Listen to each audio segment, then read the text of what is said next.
پھول کا ویٹ کم نہیں ہوتا، لیکن اس سے ہم فائدہ پورا پورا اٹھا رہے ہیں. تو ایسے ہی بھگوان جو ہے وہ دودھ، پراٹھے، انڈے جو بھی رکھو اس سے فائدہ اٹھا لیتا ہے، لیکن وہ انڈے کم بولتے کیوں نہیں بھائی؟ نہیں ہوتے. ان کی رپورٹ ہے یہ. پہلے مذہبی رہنماؤں نے لوگوں کو یوں سمجھیں کہ ہائی جیک کیا ہوا تھا. محدود پیمانے پر لوگ محدود لوگوں کی بات سنتے تھے، آپ ان کی کھوپڑی میں جو اتار دیں لوگ سمجھتے تھے یہی ہے سب کچھ. ہندوؤں نے جو پنڈت لوگ ہیں، ہندوؤں کے جو رہبر ہیں، رہنما ہیں، انہوں نے اپنی عوام کو کچھ چیزیں سکھائی ہوئی تھیں، کچھ کرتب دکھائے ہوئے تھے کہ بھئی دیکھو مندر میں یہ جو بھگوان ہے یہ ہوا میں لٹکا ہوا ہے، نہ ادھر رسی لگی ہوئی، نہ ادھر رسی لگی ہوئی، نہ اوپر رسی. اب جو سادہ گاؤں دیہاتوں کے لوگ وہ مندروں میں جا کے دیکھتے، یار اس بھگوان کو دیکھو، نہ سیڑھیاں ہیں بھائی. وہ جو بھگوان ہوا میں معلق ہوتے ہیں نا، نہ ادھر سے رسی نہ ادھر سے رسی، لیکن ہوا میں ہے تو عجوبہ نا. تو پنڈت لوگوں نے بتایا گاؤں دیہاتوں کے لوگوں کو، دیکھو یہ بھگوان یہ ہماری حاجتیں پوری کرتا ہے، اس کے پاس اختیارات ہیں، اگر اختیارات نہ ہوتے تو رسی کے بغیر اوپر کیسے لٹکا ہوا ہوتا. اب انسانی عقل جب ماری جاتی ہے نا تو بس پھر اس کی کوئی بریکیں نہیں ہیں. لوگ یہ نہیں دیکھ رہے کہ بھائی، اچھا لوگ یہ دیکھتے ہیں یار واقعی یار ہم تو نہیں لٹک سکتے، یہ پتھر کی مورتی لٹکی ہوئی ہے، اس کا مطلب کچھ تو ہے، اس کا مطلب کچھ تو ہے. اب اس سے مرادیں مانگ رہے ہیں، منتیں مانگ رہے ہیں، دودھ اس کے سامنے لا کے رکھ رہے ہیں، شام کو اٹھا کے واپس لے جا رہے ہیں. صحیح ہے نا؟ بھگوان ہلنے کا نام ٹس سے مس نہیں ہو رہا. یہ نہیں دیکھ رہے، یہ دیکھ رہے ہیں کہ اوپر لٹکا کیسے. اب یوٹیوب، سوشل میڈیا، ہر چیز اتنی عام ہو گئی ہے کہ کسی نے ایک مندر میں بھگوان کو پکڑ لیا کہ بھئی وہ میگنیٹ لگا ہوا ہے. بھگوان کے اندر کیا ہے؟ لوہا ہے. تو میگنیٹ سے کیا کیا ہوا ہے؟ وہ قابو کیا ہوا ہے نا. میگنیٹ چاروں طرف مقناطیسی لہریں ہوں تو وہ ایسے ایڈجسٹ ہو جاتی ہیں. آپ کو پتہ ہے جاپان میں جو ٹرین ہے نا 500 کلومیٹر پر آور چلتی ہے. جاپان اور فرانس میں ہے نا، نیٹ پہ سرچ کریں آ جائے گی. وہ ٹریک سے اٹھ کے چلتی ہے، سمجھ رہے ہو؟ تو جاپانی بھی یہ دعویٰ کر سکتے تھے کہ ہماری ٹرینیں بھگوان ہیں، کیونکہ وہ ٹریک پر پٹری پر نہیں ہے، پٹری سے اوپر ہے. اب سوال پیدا تھا، اوپر نہ رسی ہے اور نیچے ٹریک بھی سے بھی اٹھی ہوئی ہیں، تو کون سی طاقت نے اٹھایا ہوا ہے؟ او بھائی کسی طاقت نے نہیں، یہ مقناطیسی لہریں یہ جیسے کھینچتی ہیں ایسے ہی دھکا بھی دیتی ہیں. یہ ہم تو بچپن میں مقناطیس سے بہت کھیلتے تھے، الٹا کر کے لگاؤ تو مقناطیس بھاگے گا، سیدھا کر کے لگاؤ تو چپکے گا. تو یہ اب یہ ٹرک مندر میں کسی نے کی ہوئی ہو، اب ایک بھی ایسی ٹرک آ جائے گی تو لوگ کیا کہیں گے؟ بھگوان کا سارا فلسفہ عبادت کا فنش، ختم. میں جو روحانی ٹوپی ڈراموں کے بہت خلاف ہوں نا، عامل کا لفظ میں روحانیوں کے لیے بولتا ہی نہیں، یا عامل کا لفظ ہی مجھے برا لگتا ہے.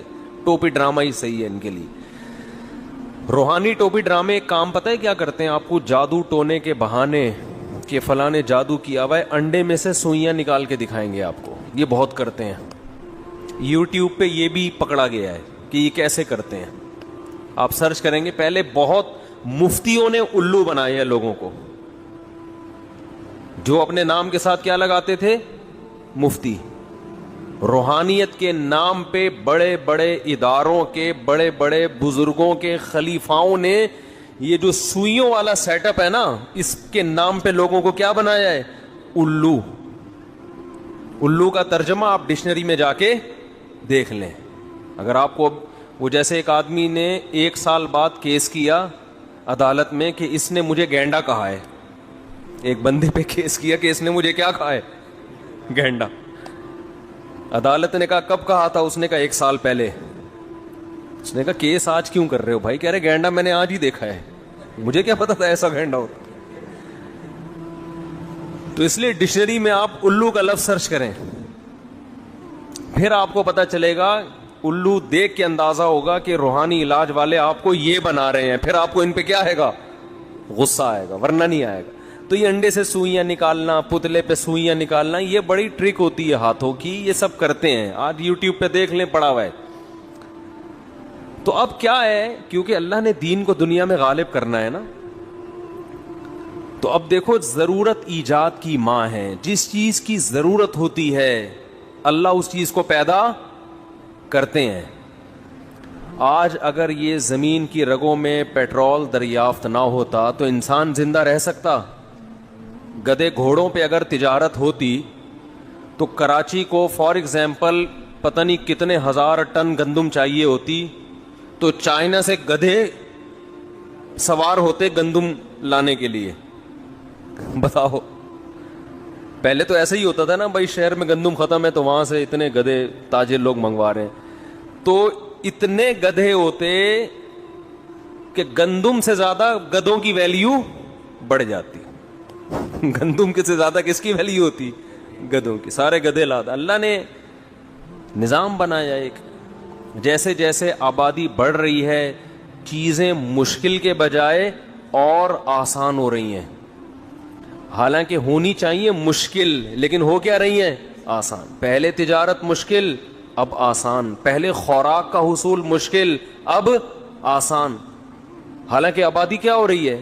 بڑھ رہی. تو اللہ کا نظام ہے. تو اسی طرح پہلے آپس میں جو کمیونیکیشن کا سسٹم تھا مشکل, آبادی بڑھنے سے یہ کیا ہو گیا؟ آسان. پہلے دین کی بات دوسروں تک پہنچانا بولو مشکل, اب آسان. اب دیکھو میں اس کی ایک مثال دیتا ہوں. میں نے یہاں ایک بیان کیا تھا کہ ایک ہندو پنڈت صاحب ہیں, نیلے پیلے ہو کے آتے ہیں وہ اکثر, ان کا مذہب ہے, یہاں نیلے کچھ, یہاں کلر کچھ مختلف. ہمارے یہاں مولانا تو سیدھے سادے ہوتے ہیں نا, کوئی کلر نہیں ہوتا ان کے, ٹھیک ہے نا, جیسے ہیں ویسے ہی آ کے بیٹھ گئے. لیکن ہندوؤں میں کے جو مولانا ٹائپ کے لوگ ہوتے ہیں وہ کلرفل ہوتے ہیں. اس میں ان کا کوئی مذہب ہوگا, ہم کسی کا کی توہین نہیں کر رہے. تو مختلف قسم کے, یہاں سے کلر کچھ اور ہے, یہ والا پوز, یہ والے سائڈ پہ کچھ اور کلر ہے. کلرفل قسم کے پنڈت صاحب ہیں, انہوں نے بیان کیا, میں نے فیس بک پہ سنا ان کا بیان, کہ گائے دن میں بھی آکسیجن لیتی ہے اور رات میں بھی, دن میں بھی آکسیجن دیتی ہے, اور یعنی گائے ہماری ماں کیوں ہے؟ دن میں بھی آکسیجن دیتی ہے اور رات میں بھی. اور بہت سارے دلائل یہ ثابت کرنے کے لیے کہ گائے کیا ہے؟ ماں ہے. اسی طرح میں نے یہ کہا نا کہ بھگوان ہوا میں معلق ہوتا ہے, یہ دیکھ رہے ہیں, یہ نہیں دیکھ رہے کہ اس کے سامنے صبح دودھ رکھا تھا, شام کو ویسے کا ویسے ہی اٹھا لیا. تو یہ سوال پنڈت جی سے پوچھا گیا تو انہوں نے فرمایا کہ جیسے خوشبو جب ہم سونگھتے ہیں تو گلاب کے پھول کا ویٹ کم نہیں ہوتا, لیکن اس سے ہم فائدہ پورا اٹھا رہے ہیں. تو ایسے ہی بھگوان جو ہے وہ دودھ, پراٹھے, انڈے جو بھی رکھو اس سے فائدہ اٹھا لیتا ہے, لیکن وہ انڈے کم بولتے کیوں نہیں بھائی؟ نہیں ہوتا. یہ رپورٹ ہے, ان کی رپورٹ ہے یہ.